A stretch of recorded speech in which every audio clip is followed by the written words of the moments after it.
I'd like to start this video off by first thanking each and every one of you for the amazing amount of support I've gotten on my previous video.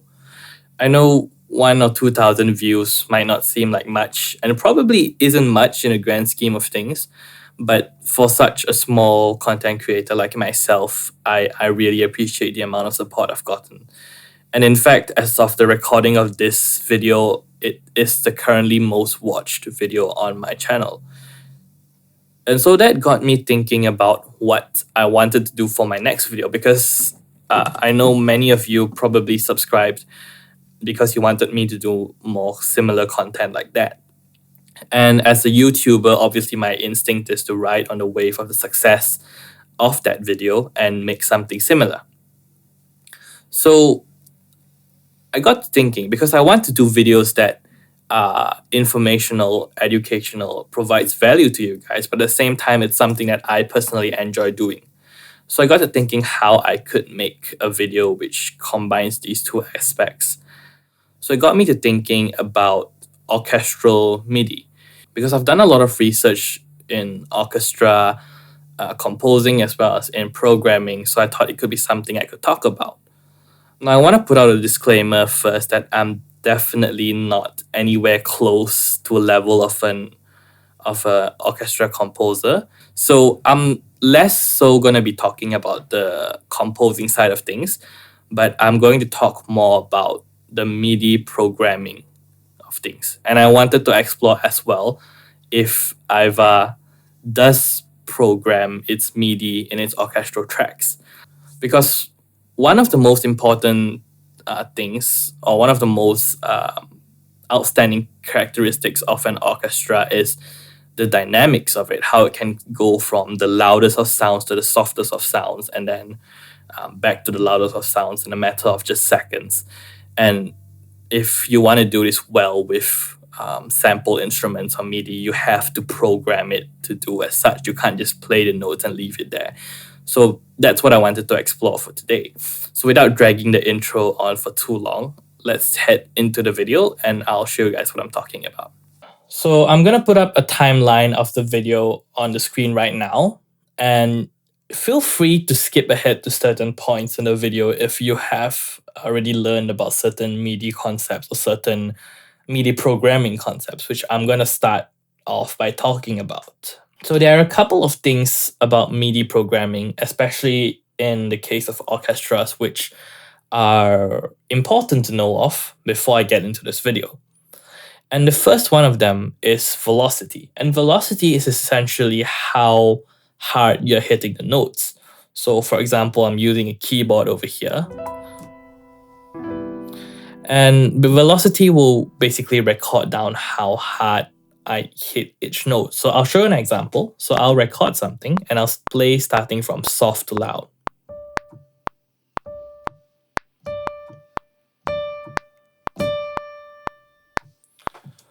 So as you can see, each note that I played was at a different volume and a different strength as well. And how we can check this is over here. If I click on this, it has a velocity of 52. That's the softer one that I played. Of course, I could have played it softer, but as you go up, you can see 52, and it's slightly louder, 56, the second note. Third note here, 86, and then fourth note, 93, and 121. So this is the velocity of the notes, and it kind of determines how dynamic your piece is going to be. And with good MIDI programming, there will be dynamics, especially in real instruments, which is what orchestras are all about. So, and a good thing about MIDI is you can adjust it in post, which is to say after you've recorded. So for example, let's say this note. It's very soft. Let's say I somehow wanted this to be loud. All I had to do is click on it and bring up the velocity of the note. So now it's suddenly at 110. Now if you listen to it again, it's loud. So this is essentially what velocity kind of does, or kind of gives us in this recording process. So the harder you hit a note, the louder it becomes, but the softer you hit it,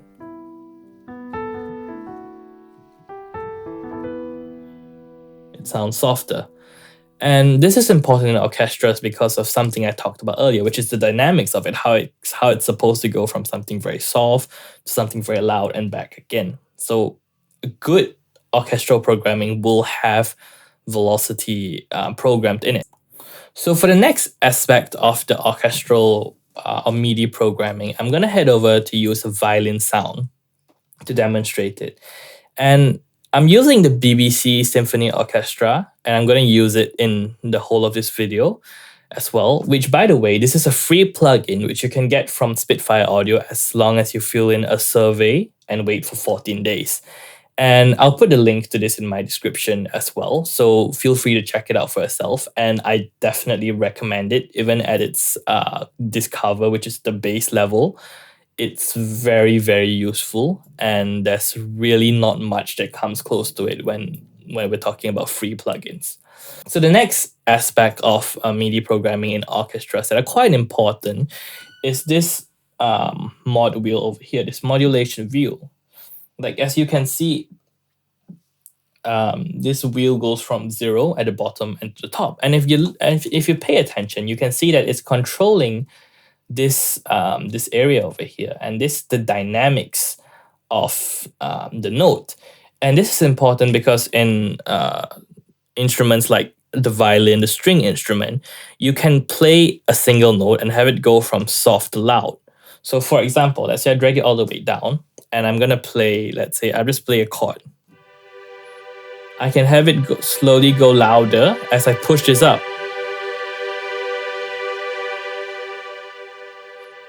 And this is important because in orchestras, as you go through different phrases and different parts of the music, the dynamics go up and down, and it's not just one flat line.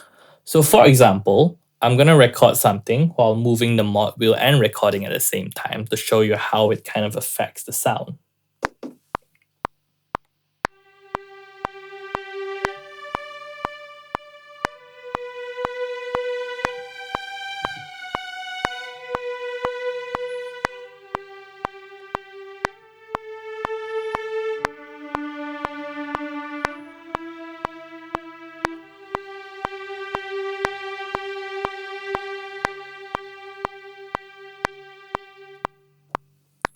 So essentially, you can see in these lines over here, as it goes up and down as I move the mod wheel, it records the dynamics as it goes. So if I play this back, pay attention to this slider over here.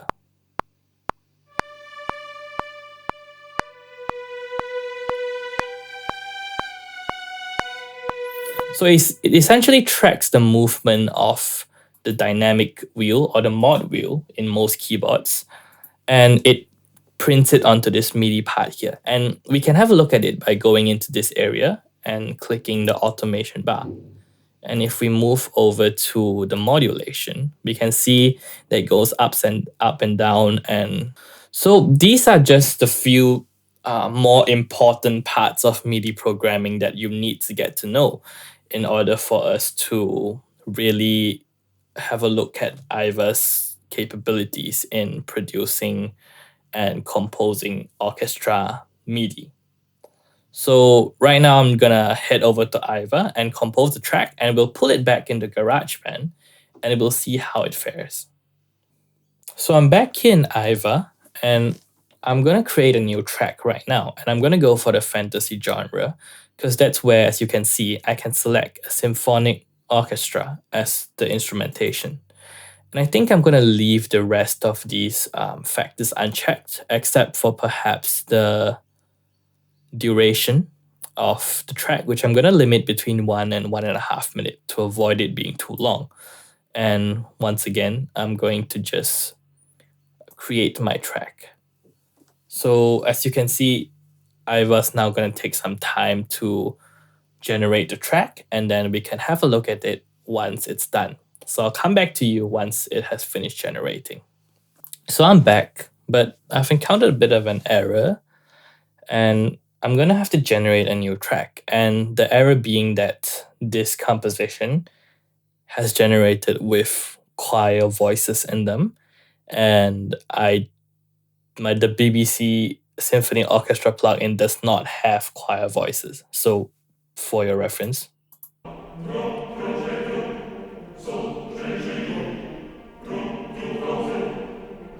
Yep, so I'm gonna have to create another track with the same kind of parameters, but hopefully no choirs. So I'll be back again when this one is done generating.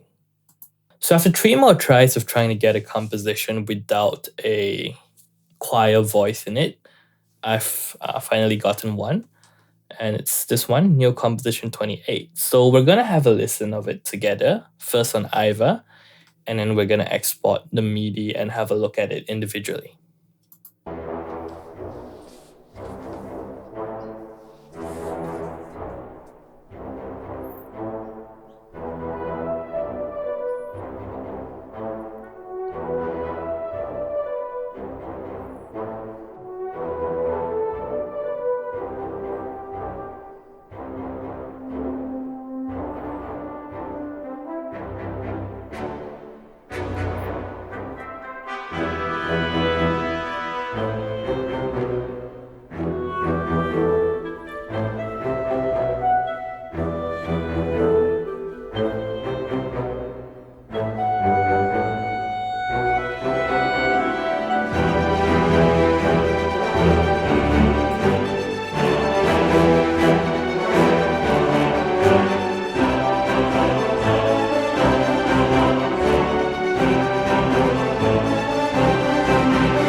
All right, so we can definitely see that there is some sort of dynamics going on here, especially when it switches from one section to another. And that's good, considering what we've already discussed about orchestral programming in MIDI.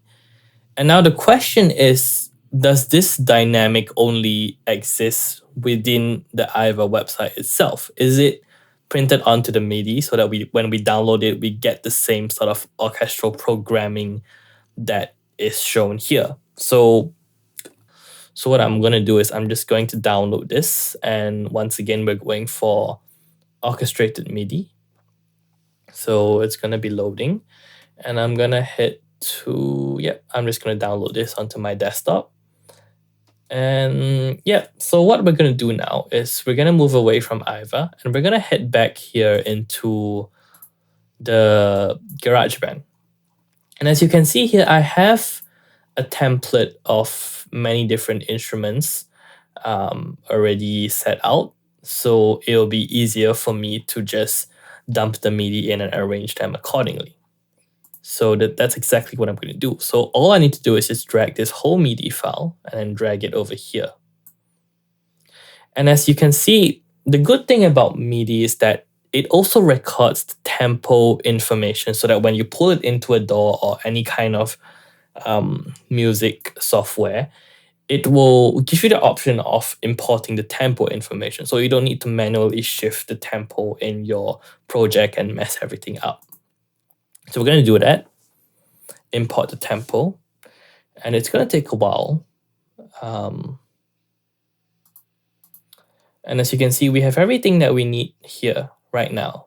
So the good thing about AIVA is when you export the file, you get to see the name of the instrument in the file. So for example here, trombone, and at the end it says staccato, which makes it much easier because all I have to do now is drag this trombone over to, let's have a look, trombones shorts.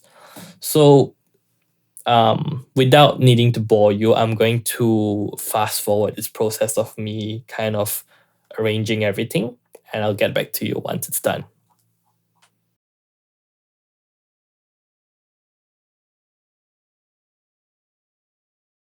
All right, so I've kind of categorized everything to their template, and I've removed the channels which are needed. So I'm gonna have a little listen before we really look into the MIDI.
So let's look into the channels individually. So let's go with something, let's go with viola since we already have that selected. And let's have a look at the velocity that they give us. So there's one way to look at this is through this line here, note velocity. So we can see over here, this part here, that there does seem to be a certain amount of variation. So like these two notes are louder and then the softer note here, and it seems to go down. So it fades up to the end. So let's say if we were to kind of solo this channel, let's have a listen.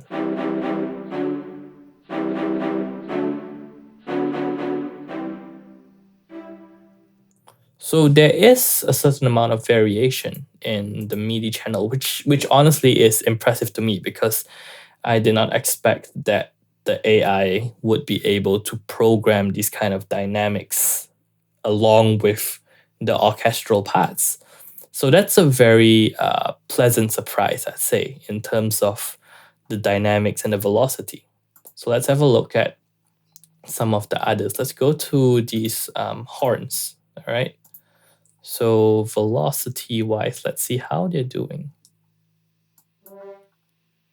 Okay, so the horns seem to have a set velocity.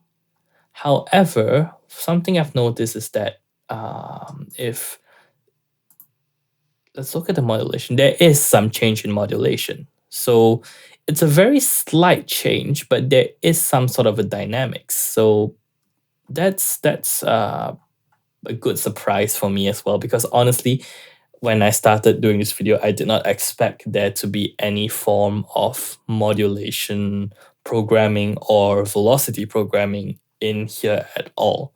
So that's a pleasant surprise.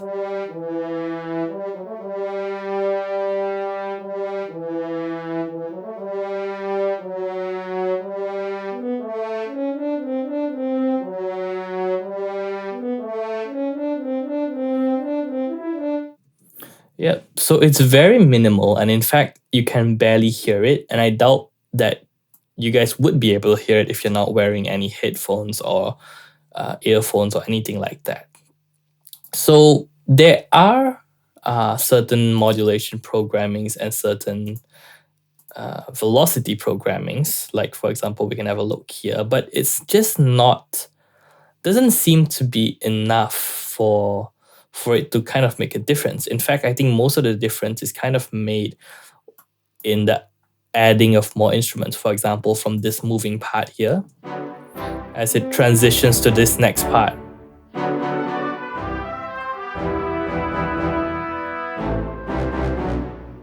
It's the adding of the instruments that kind of elevates the dynamics, and especially over here you can have a look at how they add more.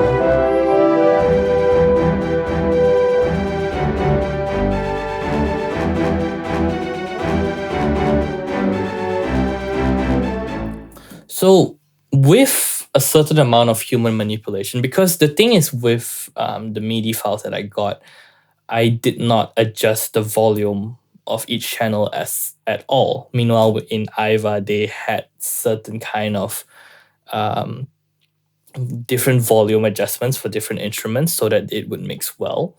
So with a certain amount of human input into these compositions, as well as the manipulation of the dynamics and the volumes on top of it, they did a pretty good job. So unfortunately, my camera kind of died again while I was trying to speak, while speaking halfway. So anyways, back to what I was saying before. While AI definitely isn't sophisticated enough to take over the whole of the music creation process, after finishing the recording of this video, I've kind of had to reconsider my position about AI because I wasn't expecting it to have these sorts of MIDI programming and velocity and modulation kind of done by the AI. I didn't expect it to be able to do that. And I think that with a certain small amount of human input, these kinds of tools would be really useful for video content creators or YouTubers or just filmmakers who want to make short stories and are just starting out. Because most likely, people who are starting out won't be able to really afford to purchase any form of licensing for soundtracks or music. And as seen in a lot of YouTube videos, those supposedly top free non-copyright soundtracks are definitely overused and you see them just way too much. So I think tools like AIVA or other kinds of music composing artificial intelligence would be able to help in these kind of situations in providing the background music or the soundtrack for small individual creators. And of course, I'm not saying that AI should replace this process eventually. I still believe that if someone has the resources or the knowledge to do it, they should either look on creating soundtracks for themselves or supporting other musicians or composers who put in the effort to make this kind of soundtracks. And yeah, I think that's kind of the takeaway for this video for myself, and hopefully you've learned something as well.